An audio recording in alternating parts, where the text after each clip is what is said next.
Oi, amigos e irmãos, graça e paz. Com essa mensagem estamos iniciando uma nova série chamada de Sabedoria Atemporal, onde vamos estar refletindo em ensinos de sabedoria da Escritura Sagrada, como o livro de Provérbios, por exemplo. E nesse momento nossa reflexão será em Provérbios capítulo 4, e a gente vai estar lendo assim a partir do versículo 20 até o 27. Meu filho, escute as minhas palavras. Preste atenção aos meus ensinamentos. Não deixe que eles se afastem dos seus olhos. Guarde-os no mais íntimo do seu coração, porque são vida para quem os encontra e saúde para todo o seu corpo. De tudo que se deve guardar, guarde bem o seu coração, porque dele procedem as fontes da vida. Afaste de você a falsidade da boca e mantenha longe de você a perversidade dos lábios. Que os seus olhos olhem direito e que as suas vistas se fixem no que está diante de você. Faça plena a vereda dos seus pés para que todos os seus caminhos sejam retos. Não se incline nem para a direita, nem para a esquerda. Afaste os seus pés do mal. A nossa reflexão tem como título Guarde o seu coração. E a gente vai ficar mais fixo nos versículos 23 e 24, que dizem assim: de tudo que se deve guardar, guarde bem o seu coração, porque dele procedem as fontes da vida. Afaste de você a falsidade da boca e mantenha longe de você a perversidade dos lábios. O conselho da sabedoria em Provérbios capítulo 4, aqui no versículo 20 ao 27, nos ensina sobre guardar o coração, e para isso nós não podemos deixar que o ensino de Deus saia de perto dos nossos olhos. Não deixem que se afastem dos nossos olhos, e que na verdade ele precisa estar fixo diante de nós, nos nossos olhos. Também fala que a falsidade e a perversidade precisam estar longe, afastadas da nossa boca, e assim os nossos pés poderão andar retamente. Percebam? Visão, fala, caminhada. Guardar o nosso coração para que sejamos bem-sucedidos em tudo isso. Cuidar das coisas do coração é algo central em toda a Escritura Sagrada. O nosso Deus nos chamou a amá-lo de todo o nosso coração e a guardarmos a lei dele no nosso coração para que assim seja ensinada às novas gerações. Em Deuteronômio, capítulo 6, versículo 4 ao 7, nesse chamado de Deus para que o povo de Israel prestasse atenção na lei e seguisse. Nessa famosa passagem diz assim: escute Israel, o Senhor nosso Deus é o único Senhor. Portanto, ame o Senhor seu Deus de todo o seu coração, de toda a sua alma e com toda a sua força. De todo o coração amá-lo. Prossegue. Estas palavras que hoje lhe ordeno estarão no seu coração. Você as inculcará a seus filhos e delas falará quando estiver sentado em sua casa, andando pelo caminho, ao deitar-se, ao levantar-se. Quer dizer, essas palavras, essa lei estará no seu coração. Você vai inculcar ali na mente dos seus filhos, vai falar sentado, andando, deitado, coisas que nós sempre estamos fazendo.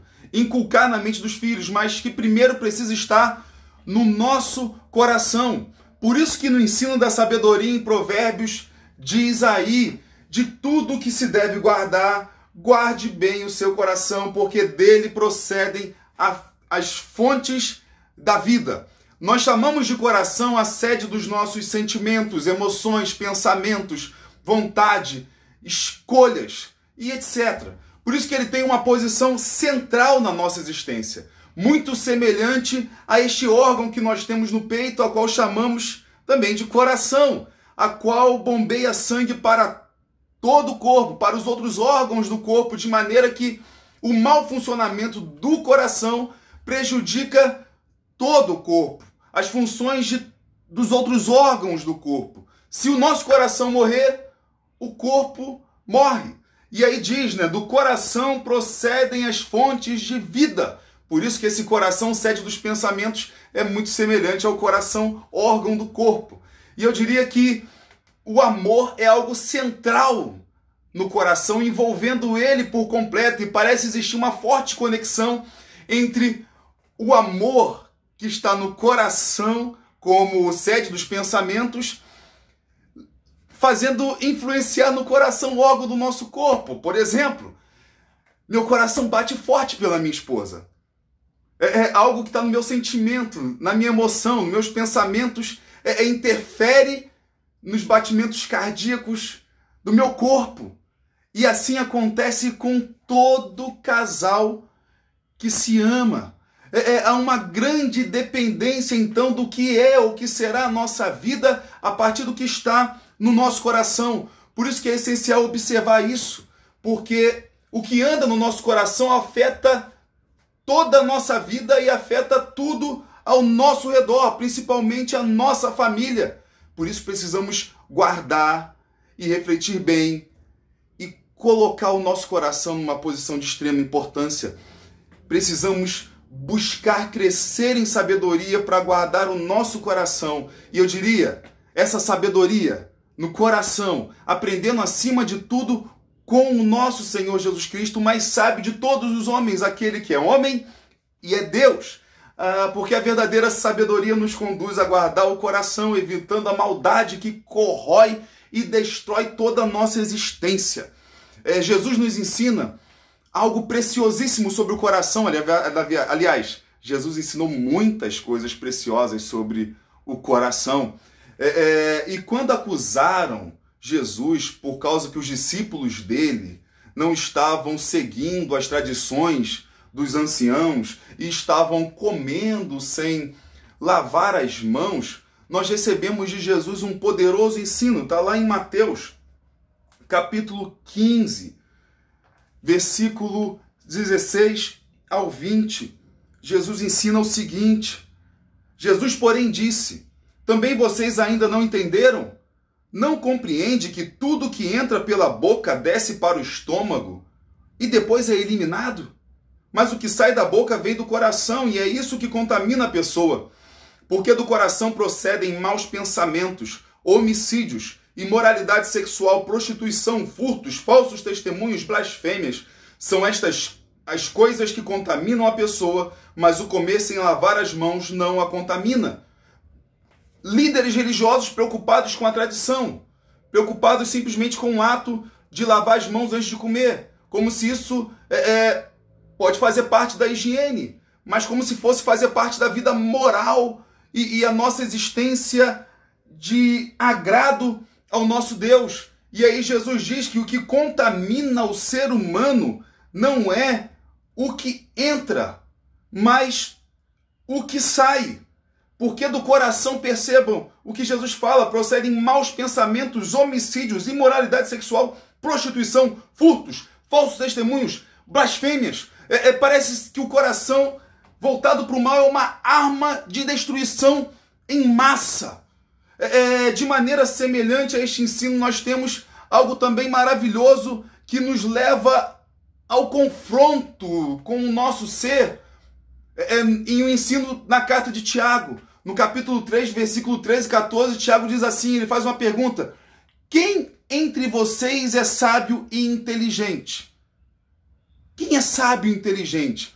Mostre as suas obras em mansidão de sabedoria, mediante a sua boa conduta. Agora, se pelo contrário vocês têm em seu coração, percebam, em seu coração, inveja amargurada, sentimento de rivalidade, não se gloriem disso e nem mintam contra a verdade.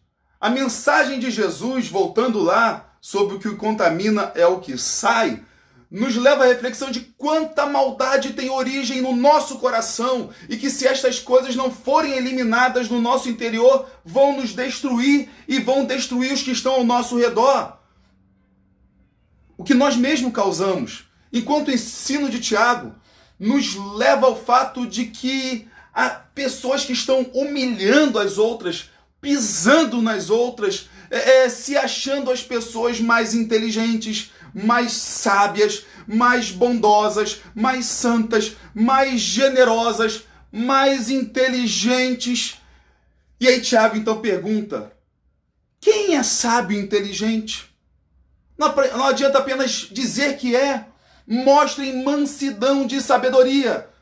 A sabedoria nos leva a controlar, a amansar o nosso temperamento, o nosso ser, o nosso jeito de ser, com a nossa prática de vida, com a nossa conduta. E Tiago também nos ensina a analisar o nosso coração, porque o que pode haver dentro dele é inveja amargurada. Percebam que coisa terrível, a inveja já é algo mal. Amargurada ainda, ou então sentimento de rivalidade, pessoas que criam facção. E os indivíduos às vezes se acham mais inteligentes, mais sábios e pisam nos outros, humilham os outros com suas palavras e se gloriam disso. Tiago diz: não se glorie disso e nem minta contra a verdade. Confronte o seu coração com as Escrituras e se humilhe diante do Senhor. Humilhe esse jeito arrogante de ser. Pelo contrário, a gente às vezes quer se gloriar dele. Não! Humilhe as tendências arrogantes do nosso coração. Se há alguém realmente muito inteligente e sábio, é o Senhor Jesus Cristo.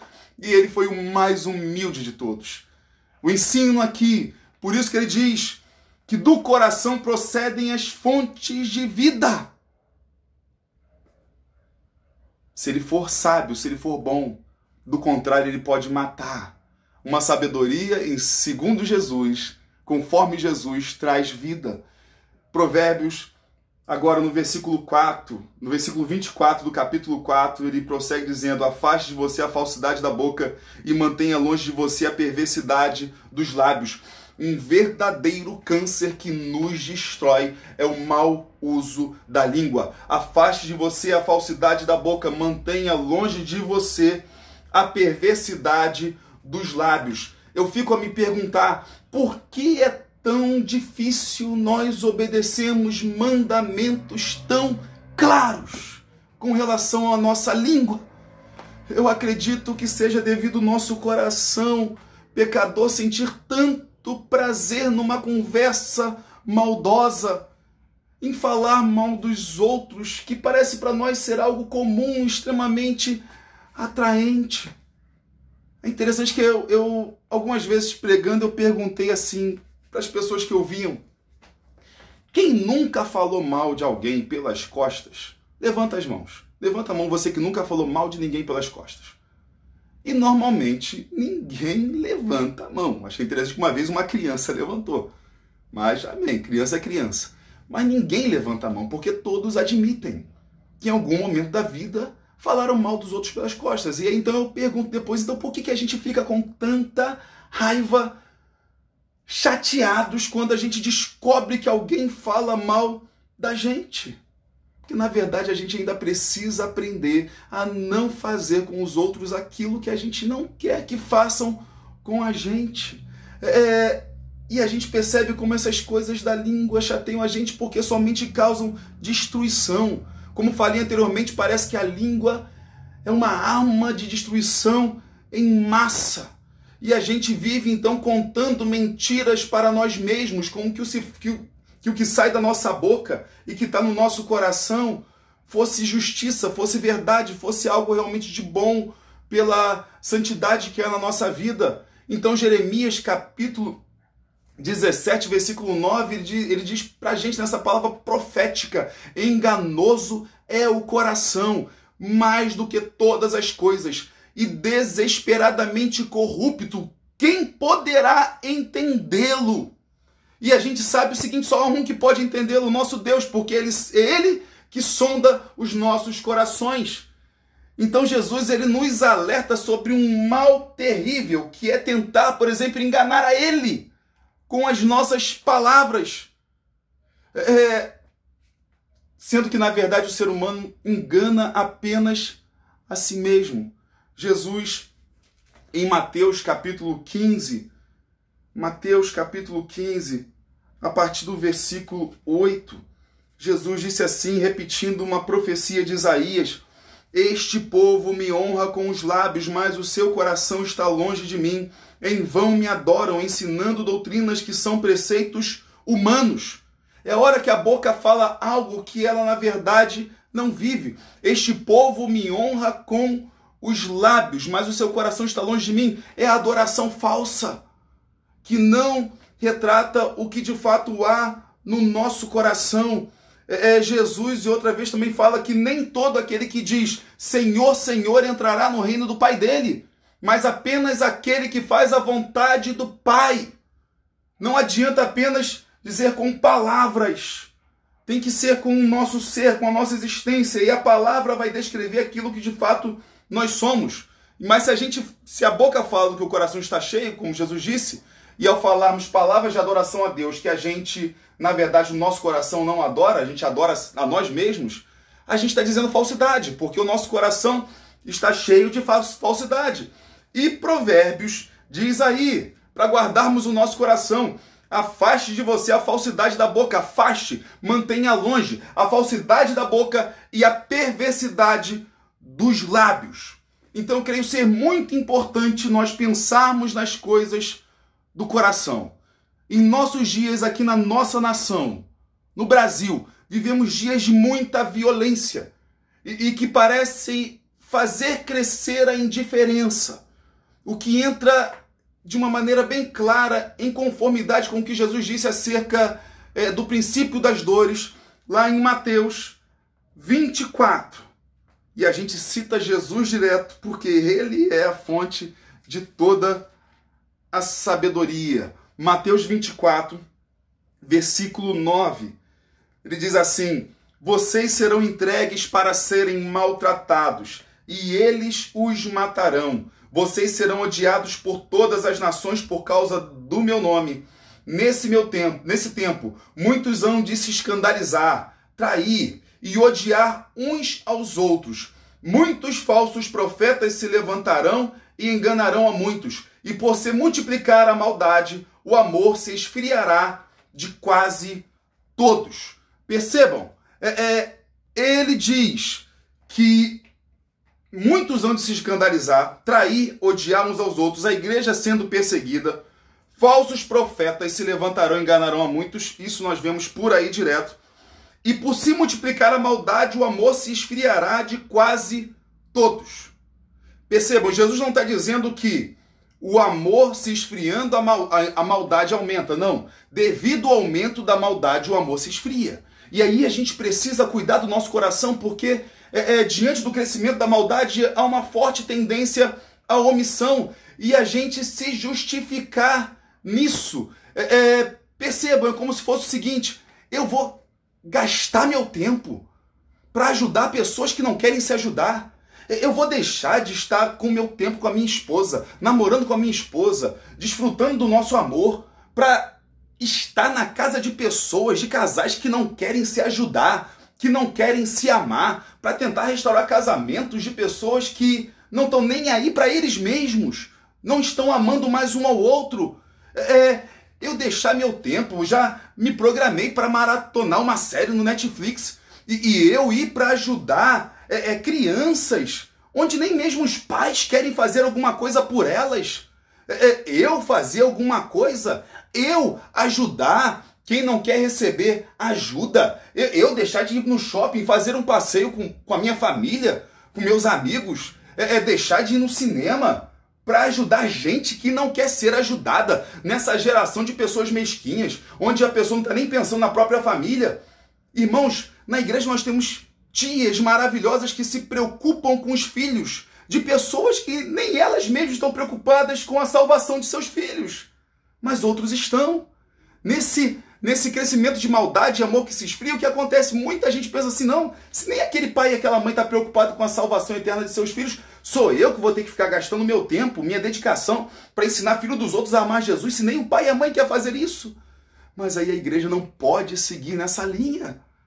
Não podemos deixar que no nosso coração o amor se esfrie por causa da maldade desse mundo. Jesus mandou a gente nadar contra a maré. Jesus mandou a gente ir contramão. Jesus não mandou a gente se acomodar dizendo assim, tem que piorar mesmo para ele voltar. Jesus não mandou a gente fazer isso e nem adivinhar o dia da volta dele. Pelo contrário, nesse mesmo texto do princípio das dores, Jesus prossegue dizendo, Mateus 24, versículo 13, aquele, porém, que ficar firme até o fim, esse será salvo. O que perseverar até o fim é o salvo.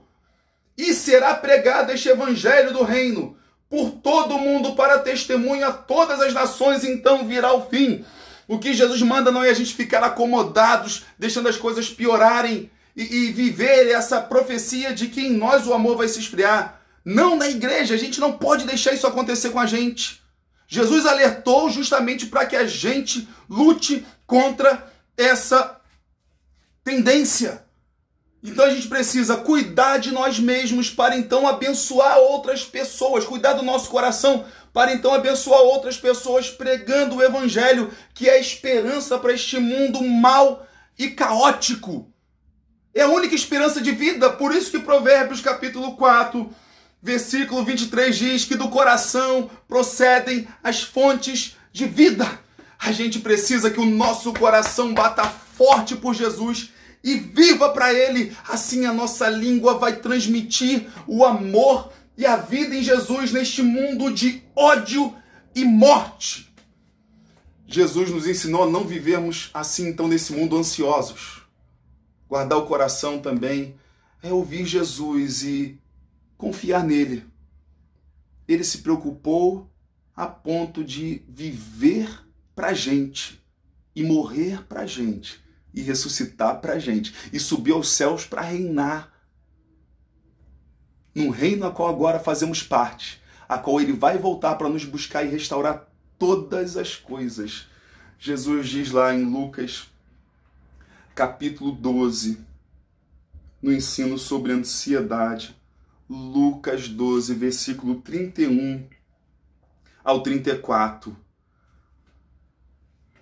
Busque antes de tudo o seu reino, e estas coisas lhe serão acrescentadas. Meu irmão, que o seu coração busque em primeiro lugar o reino de Deus, e tantas coisas que você espera serão acrescentadas. O que é de mais importante Deus vai acrescentar na sua vida.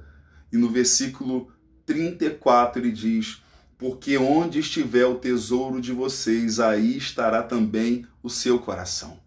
Jesus é o nosso tesouro maior. E aí nele, se Jesus é o tesouro maior, é nele que vai estar o nosso coração. E é nele que nós confiaremos. Jesus também diz acerca do coração em Mateus capítulo 6, versículo 45. Mateus 6, versículo 45, Jesus diz assim, para cada um de nós, a pessoa boa tira o bem do bom tesouro do coração, e a pessoa má tira o mal do mau tesouro, porque a boca fala do que está cheio o coração. Assim, à medida que enchemos a nossa mente, o nosso coração de Jesus, de seus ensinos, nós limpamos o nosso coração no poder do Espírito Santo para termos uma visão poderosa do nosso Pai Eterno. Uma promessa do Senhor Jesus para nós em Mateus 5,8, nas bem-aventuranças, no Sermão do Monte, é assim, bem-aventurados limpos de coração, porque eles verão a Deus. E eu creio que essa é uma palavra não apenas para a eternidade, quando a gente, com os nossos próprios olhos, veremos o Senhor, mas também é uma promessa para hoje, quando a gente pode ver o Senhor através de um ato de bondade de uma pessoa, através de uma pessoa necessitada, onde Jesus disse que quando damos água a quem tem sede, comida a quem tem fome, roupa a quem está nu, visitamos o enfermo, o preso, acolhemos o forasteiro, ele diz, a mim vocês me fizeram. Então ali nós vemos Jesus. Um dia desse eu passava na entrada de uma comunidade e estava lá um policial essa classe trabalhadora tão sofrida. Realmente há policiais corruptos, infelizmente, mas às vezes a gente esquece de orar pelos policiais e coloca eles como se fossem farinha do mesmo saco, como se fossem todos iguais, e esquecemos que há homens que estão morrendo para nos proteger e são pessoas honestas. E eu lembro que na semana passada eu e minha esposa estávamos passando na entrada de uma comunidade, estava lá um policial com uma roda de crianças ao redor dele. E o policial parecia estar contando algumas histórias para as crianças e as crianças vidradas olhando para o policial. Uma atitude tão simples, mas tão bonita. E eu vi Deus ali, no cuidado de um policial com as crianças. Limpe a maldade no seu coração e veja a bondade de Deus que há nesse mundo em meio às pessoas. Limpe o seu coração, e a única coisa que pode limpar o nosso coração é o sangue de nosso Senhor Jesus Cristo, porque é Ele que nos purifica de toda injustiça. Então você vai ver Deus nessas coisas simples, e a sua boca vai falar dele, porque o seu coração está cheio dele, e ele vai eliminar a podridão da nossa sujeira aqui, e não vai ser mais a nossa podridão que vai nos encher, porque o Espírito Santo vai nos limpar e o sangue de Cristo vai nos purificar. Então nós seremos cheios de Cristo, e assim não falaremos mais da podridão do nosso coração, mas sim de um coração purificado onde Jesus habita. Nós não mais falaremos com as pessoas em comparação, nos achando superiores a elas, mas pelo contrário, nós vamos nos humilhar, porque Jesus é o mais poderoso ser de todo esse universo, e ele é extremamente humilde, o mais humilde de todos, embora não exista ninguém maior do que ele. E porque diante de Jesus não há como nos sentirmos superiores a ninguém. E assim seremos humildes, porque aquele que é maior do que todos é o mais humilde de todos, o nosso Senhor Jesus, e ele é o mais sábio. Guardemos o nosso coração, pois assim ele vai dirigir retamente os nossos olhos, a nossa língua e os nossos pés, ou seja, a visão, a fala e a nossa caminhada com Cristo. Guarde o seu coração.